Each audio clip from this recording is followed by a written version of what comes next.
Na astrologia védica, a gente tem duas formas de acompanhar o mês. A gente pode acompanhar o mês através dos ingressos solares, então os ingressos do Sol em cada signo, que acontece mais ou menos por volta do dia 15 e 16 de cada mês. E a gente pode acompanhar o mês através dos trânsitos lunares. O que acontece é que quando a gente acompanha pelos trânsitos lunares, esses dias, eles não são fixos. E a gente vai também atribuir um nome para esse mês, de acordo com a nakshatra em que a lua cheia ocorre dentro desse período. Então, agora, do dia 15 de junho até o dia 15 de julho, então do dia 15 de junho até julho, nós temos um mês que a astrologia védica chama de Jyeshtha. É o mês de Jyeshtha, então Jyeshtha Masa. Masa é mês em sânscrito. E antes de nós acompanharmos os movimentos planetários deste mês, vale lembrar um princípio que é fundamental no Jyotisha. Os trânsitos não criam uma realidade nova. Eles não colocam dentro de nós emoções que não existiam. Isso porque o céu não nos transforma em alguém diferente, porque a mudança não vem de fora, ela vem de dentro.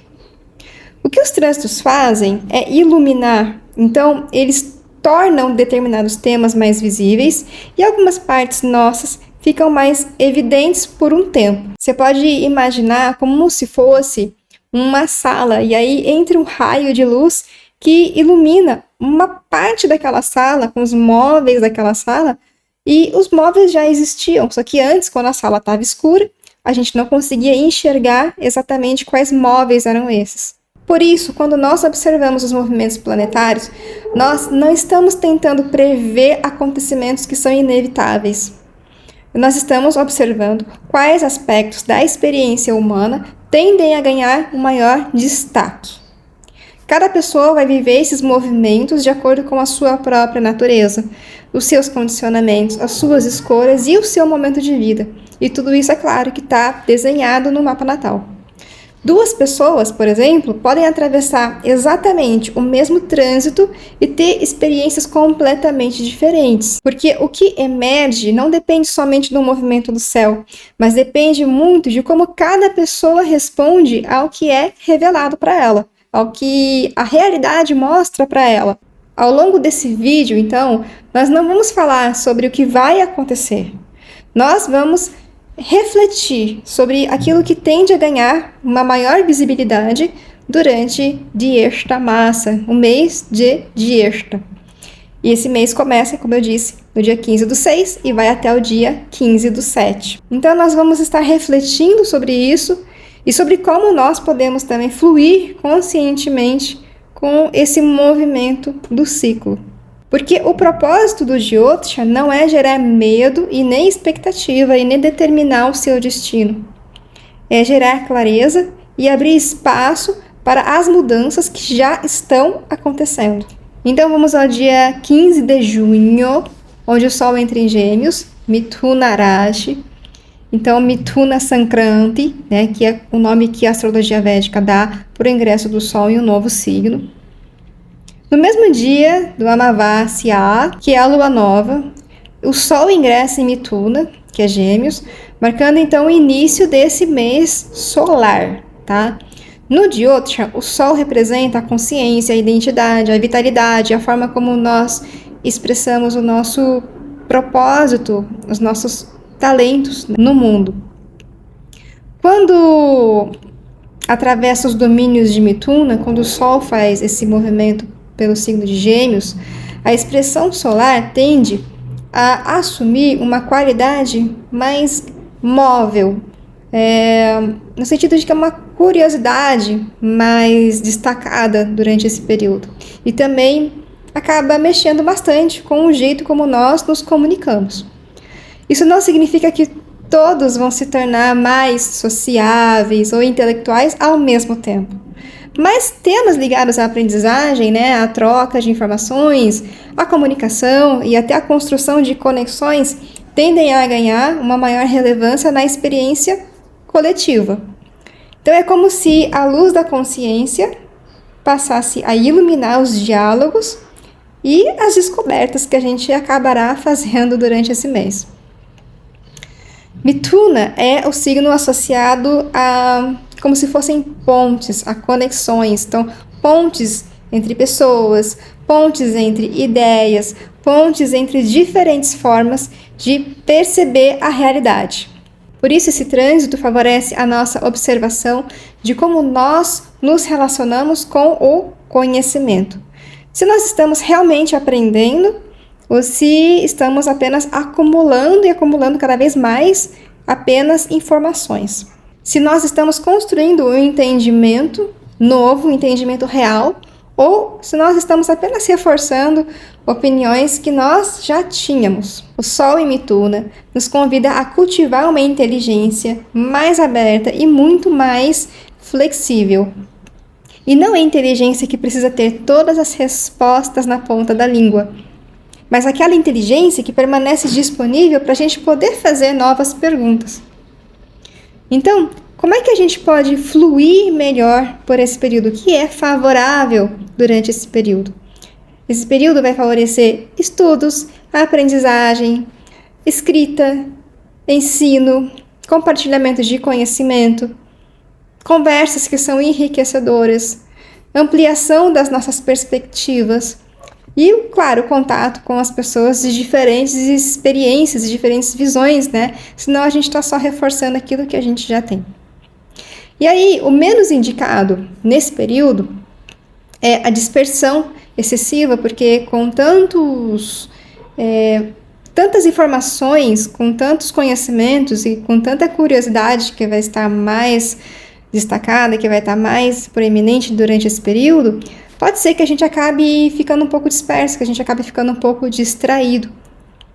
Então, não é indicado ter essa dispersão excessiva, esse contato excessivo com diferentes coisas.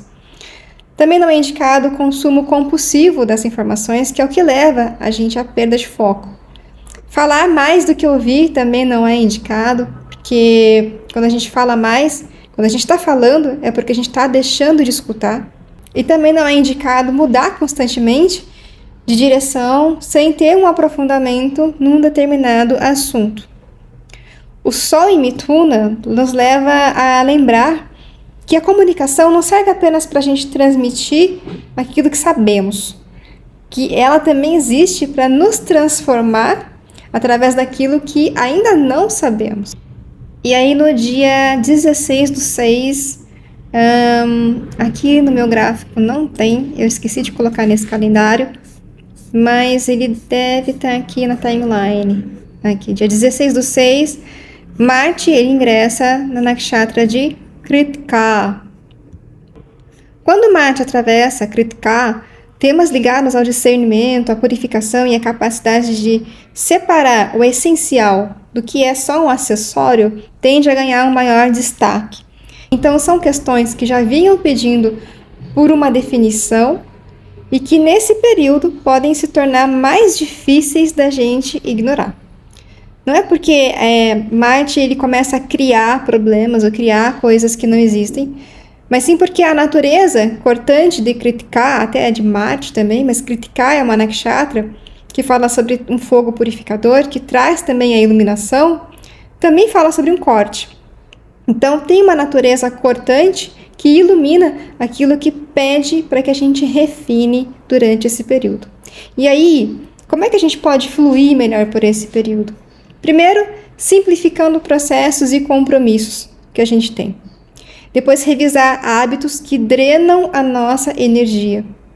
Estabelecer limites mais claros daquilo que a gente é capaz de fazer, daquilo que a gente quer na vida.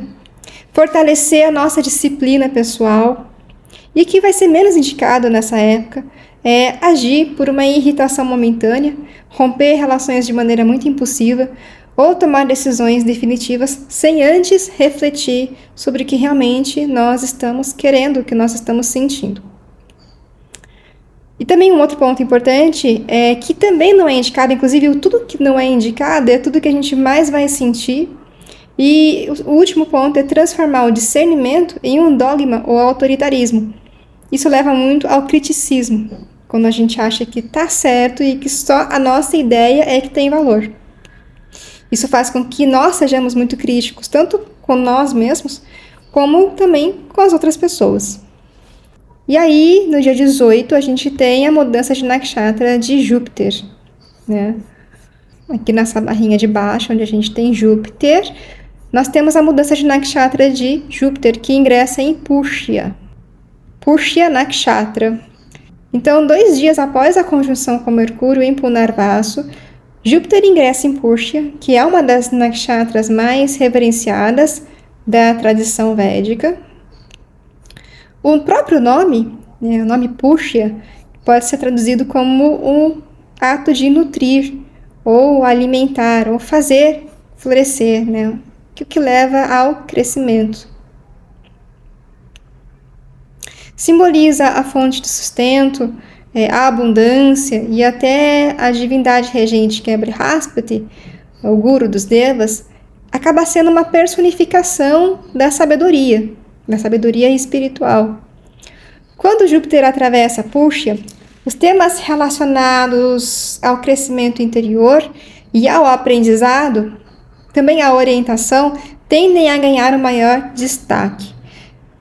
Não é porque esse trânsito vai produzir automaticamente uma sabedoria em si, mas porque esse trânsito ilumina os processos de amadurecimento que já estão em andamento. Então, aquilo que vem sendo cultivado com muita sinceridade e disciplina encontra as condições mais favoráveis para poder se fortalecer e florescer e crescer. E aí, assim como aquilo que também foi negligenciado, acaba se tornando mais evidente. Pushya possui essa qualidade, uma qualidade de proteção e de sustentação, e acaba nos recordando, nos relembrando que o crescimento que é verdadeiro, que é sólido, raramente vai acontecer através de saltos repentinos. Não é nada mágico. Na maior parte das vezes, esse crescimento mais verdadeiro, ele acontece através da repetição de boas escolhas ao longo do tempo. Por isso, esse trânsito pode funcionar como um lembrete sobre a importância das estruturas que sustentam a nossa vida, então, como estudos que alimentam a nossa mente e as nossas emoções, as práticas que fortalecem os nossos valores, os relacionamentos que oferecem um apoio mútuo, onde as duas partes são favorecidas e também aprendem uma com a outra, e os hábitos que criam estabilidade e também geram clareza. Júpiter em Pushya tende a favorecer uma visão mais ampla e mais madura da própria jornada.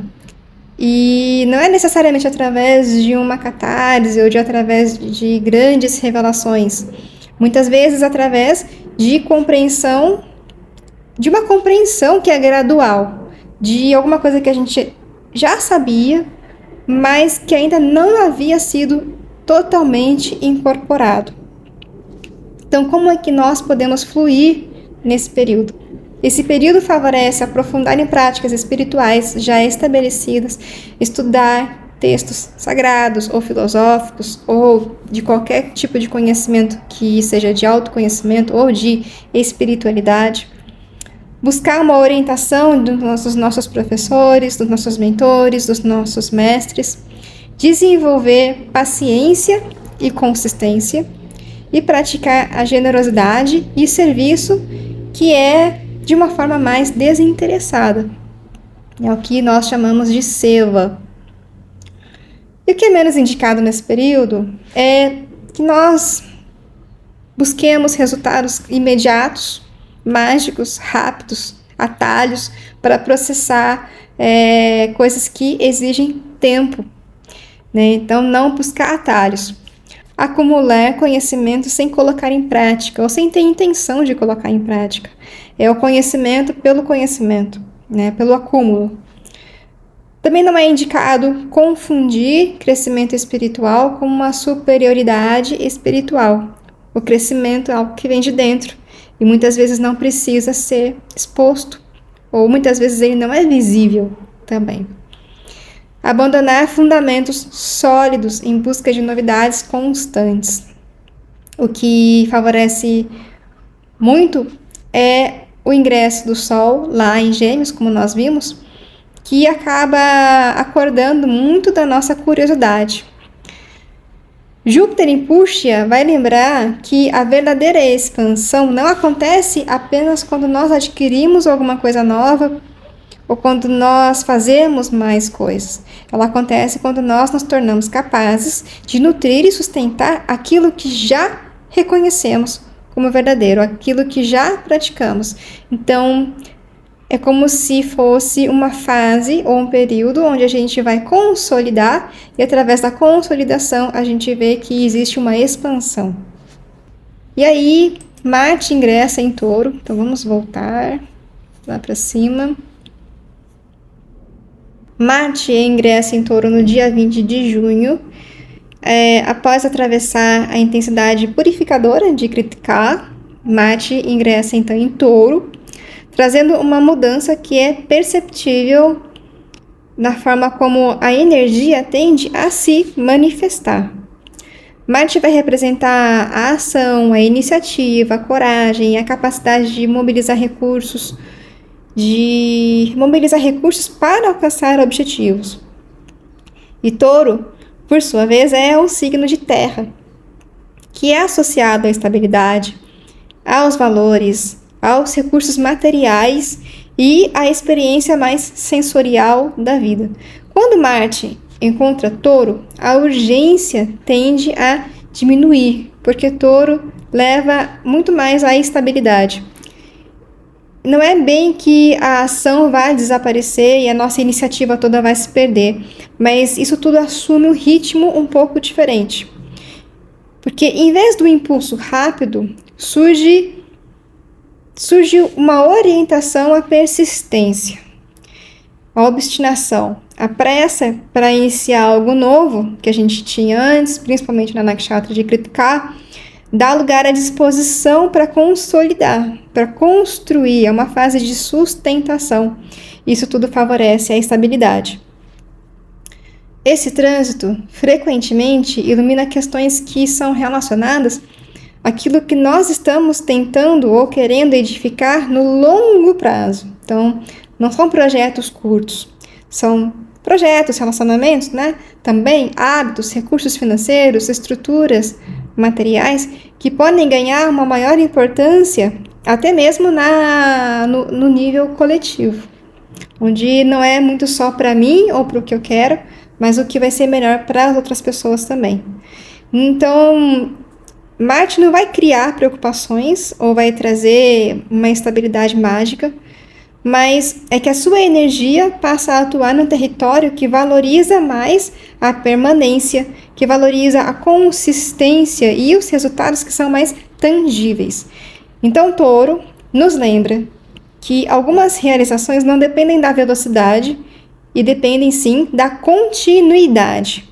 Por isso que esse pode ser um período muito favorável para observar onde nós estamos investindo a nossa energia e se aquilo que nós estamos construindo tem bases sólidas, suficiente para poder durar.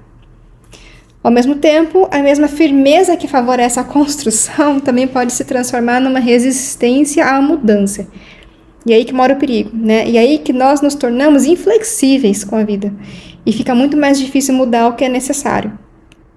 Então, aquilo que inicialmente se apresenta como uma determinação pode, em alguns momentos, assumir a forma de rigidez ou de uma teimosia. Então, a pergunta que esse trânsito convida é muito simples.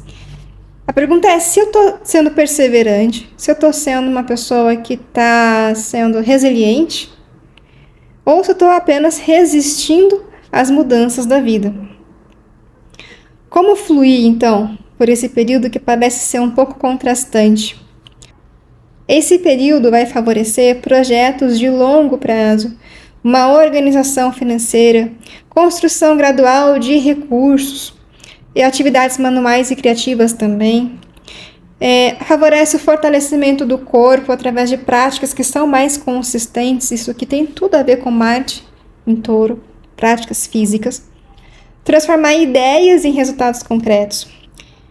E vai ser menos indicado e menos favorável a gente agir por impulsividade, a gente insistir em métodos que já não funcionam mais, ter um apego excessivo à nossa zona de conforto, a não querer mudar, resistência automática a novas perspectivas, a novas ideias.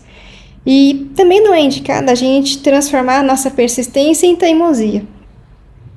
Marte em Touro, no signo de Touro, recorda que nem toda força vai se manifestar através da velocidade ou através da insistência, mas que a força da constância, aquela que a gente tem dia após dia, transforma realmente a nossa intenção em realidade. E aí Mercúrio ingressa no signo de Câncer no dia 22, aqui.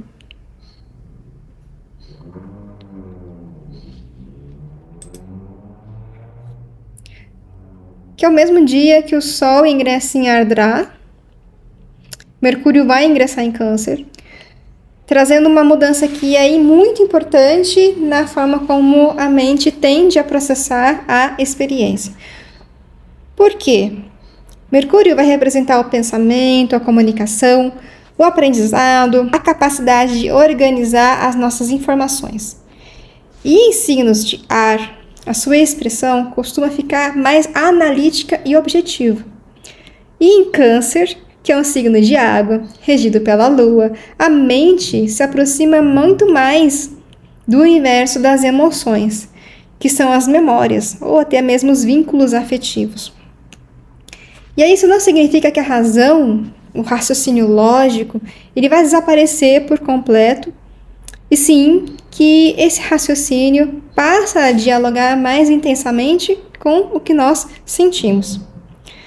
As decisões tendem a ser influenciadas não apenas por fatos ou argumentos lógicos, mas também pela sensação de segurança, pelo pertencimento e pela conexão emocional com as coisas, com os lugares ou com as pessoas.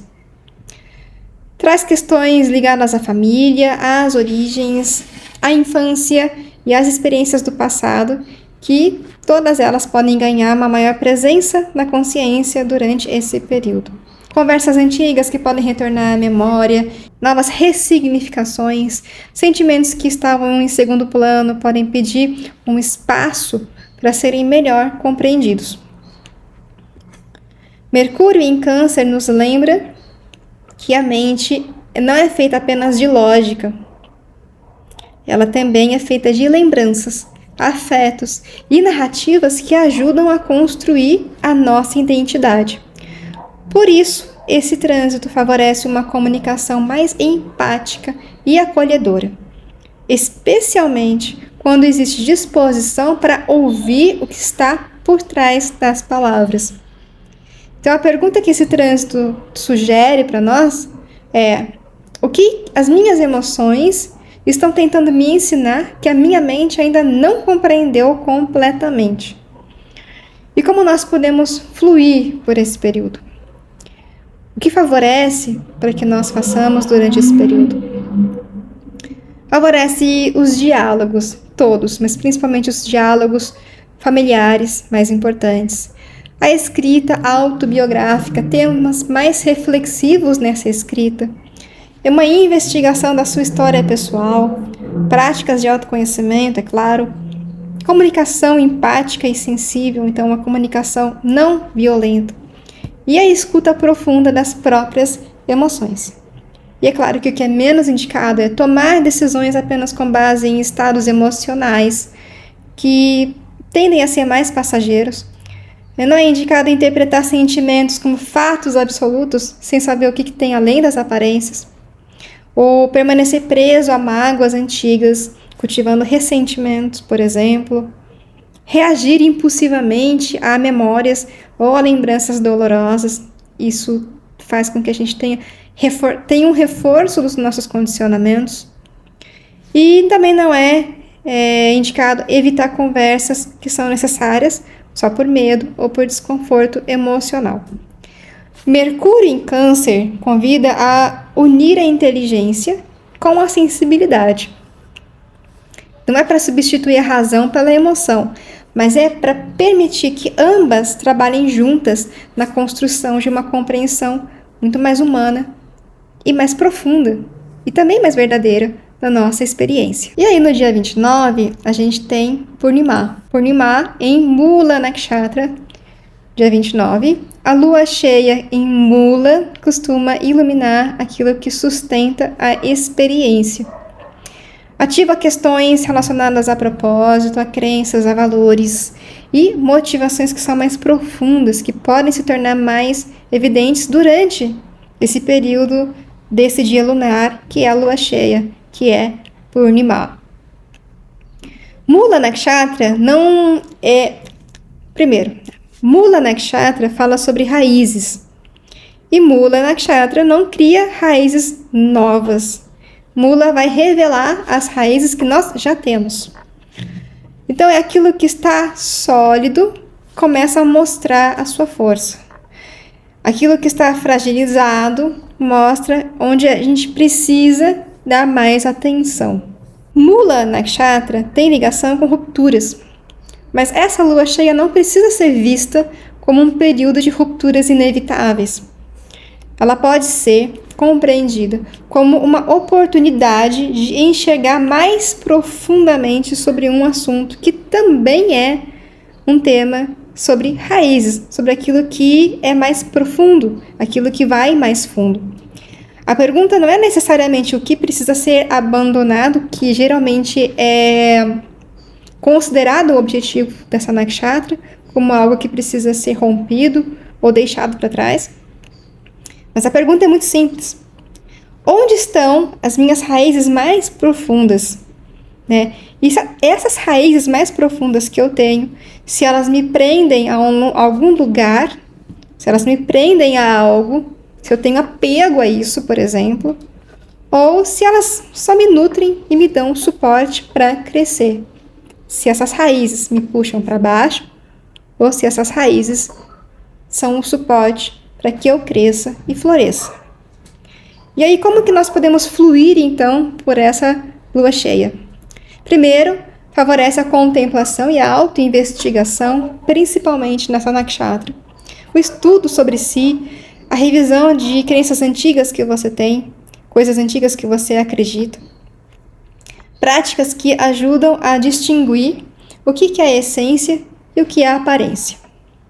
E o menos indicado é tomar decisões que são radicais, só porque alguma coisa foi revelada.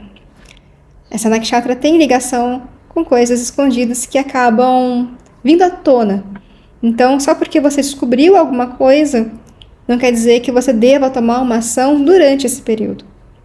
Também não é indicado interpretar um desconforto como um sinal de fracasso, porque nós passamos por fases e muitas vezes nós precisamos do desconforto para servir de alavanca. Às vezes a sabedoria está em compreender melhor as raízes e as origens, saber de onde vêm e para que servem ou então serviram no passado, e arrancar as raízes que não fazem mais sentido, que estão drenando as nossas forças para abrir espaço para que novas raízes nasçam e cresçam fortes. E aí nós temos Vênus em Leão no dia 4 de julho. Aqui.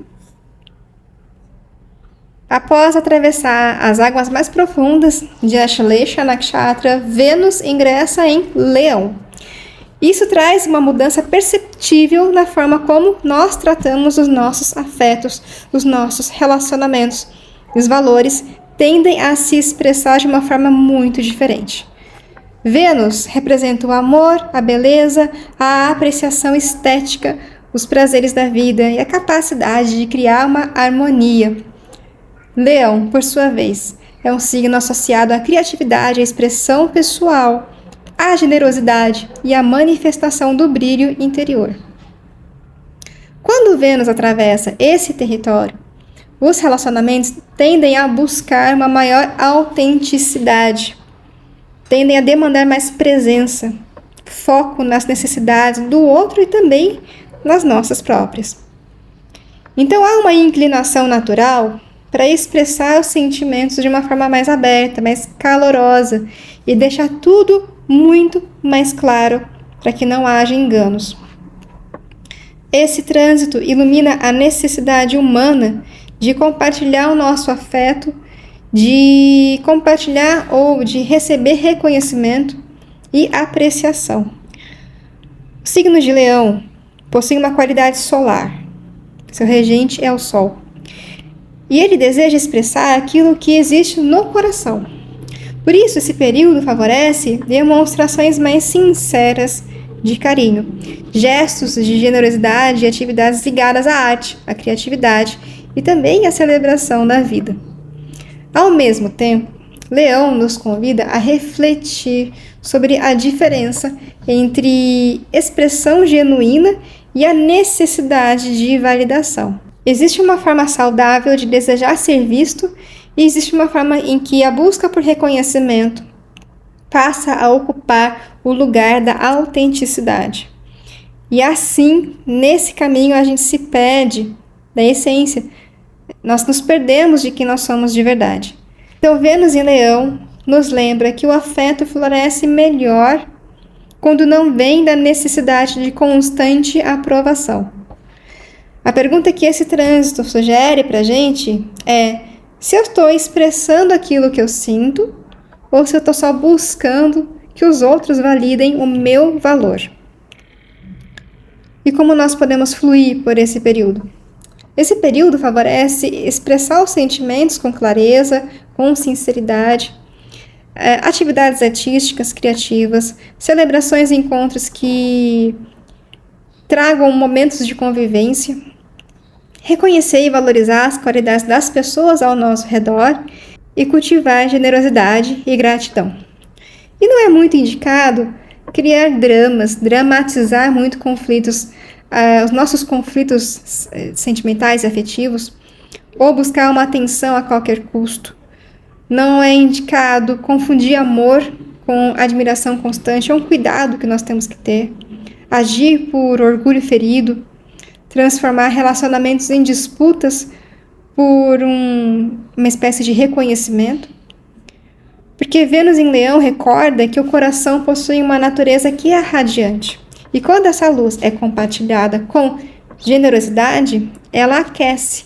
E não apenas aquece aquele que recebe, mas também aquece aquele que está oferecendo. E aí no dia 4 de julho, Mercúrio entra em combustão. Poucos dias após iniciar a sua retrogradação, Mercúrio aproxima-se do Sol, a ponto de entrar em combustão, que é uma condição conhecida no Jyotisha como asta. A combustão ocorre quando um planeta fica excessivamente próximo do Sol, lá no céu. Então, nessa condição, a sua luz se torna invisível aos nossos olhos, como se fosse absorvida pelo brilho solar. Tradicionalmente, isso simboliza um período em que as qualidades desse planeta podem se tornar menos claras ou mais difíceis de se expressar de uma forma equilibrada. No caso de Mercúrio, nós estamos falando da mente racional, da comunicação, da análise, da interpretação e da troca de informações. Quando Mercúrio se torna combusto, a voz da nossa mente tende a ficar mais próxima da identidade solar. Então, em alguns momentos, isso pode gerar tanto uma forte convicção, ou em outros, pode dificultar a capacidade de observar uma situação com distância suficiente para você avaliar de uma forma objetiva. Como essa combustão acontece em Câncer, que é o signo associado às emoções e à memória, existe uma tendência de que as percepções, as opiniões e decisões sejam influenciadas mais intensamente pelos nossos estados emocionais ou por experiências passadas. A presença de Punarvasa suaviza esse processo, sim. Punarvasa é uma nakshatra da restauração, do retorno, da renovação, que favorece, então, essa revisão e a correção de rota. E por isso esse período pode ser visto menos como um momento de agir e mais como uma oportunidade de observar com calma aquilo que está sendo repensado internamente. Não quer dizer que você precise desconfiar de tudo que você pensa, mas é bom reconhecer que nem toda conclusão precisa ser transformada imediatamente numa ação, que tem um período, uma fase de você aguardar para que a mente fique mais clara, para que você enxergue a realidade de uma forma mais clara. E a pergunta desse trânsito para a gente é se eu estou ouvindo com clareza aquilo que eu penso ou se eu estou apenas reagindo ao que eu estou sentindo nesse momento. Então, como eu posso fluir melhor por esse período? Esse período favorece revisar planos, decisões antes de executar, refletir antes de responder mensagens ou conversas importantes, reorganizar ideias e projetos em andamento, observar padrões emocionais que influenciam o pensamento e praticar a escuta atenta e comunicação consciente. E menos indicado é tirar conclusões precipitadas, interpretar percepções momentâneas como se fossem verdades definitivas, assumir que houve uma compreensão completa antes de uma situação ter se confirmado, né? Reagir impulsivamente a conversas mais delicadas, insistir em ter razão a qualquer custo. Mercúrio em combustão nos lembra que nem sempre a clareza surge de um pensamento, que às vezes a clareza vem de quando nós diminuímos o ritmo e permitimos que a mente encontre novamente o seu próprio estado, o seu próprio espaço de observação. E aí no dia 7 de julho,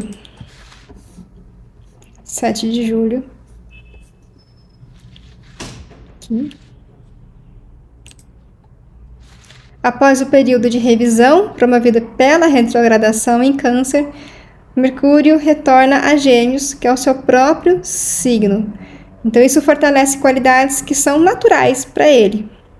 No Jyotisha, quando um planeta ocupa um signo que ele mesmo governa, que é esse caso, a sua capacidade de expressar as suas características tende a se tornar mais direta, mais acessível, mais fácil. Mercúrio é o planeta da comunicação, da aprendizagem, da linguagem, como nós falamos, da curiosidade. E Gêmeos é o campo onde essas qualidades encontram circulação livre. Então, por isso, esse trânsito tende a iluminar temas que são ligados ao estudo, à troca de ideias, à comunicação e à construção de novas conexões intelectuais. A mente pode sentir uma maior necessidade de explorar, perguntar, comparar e compreender.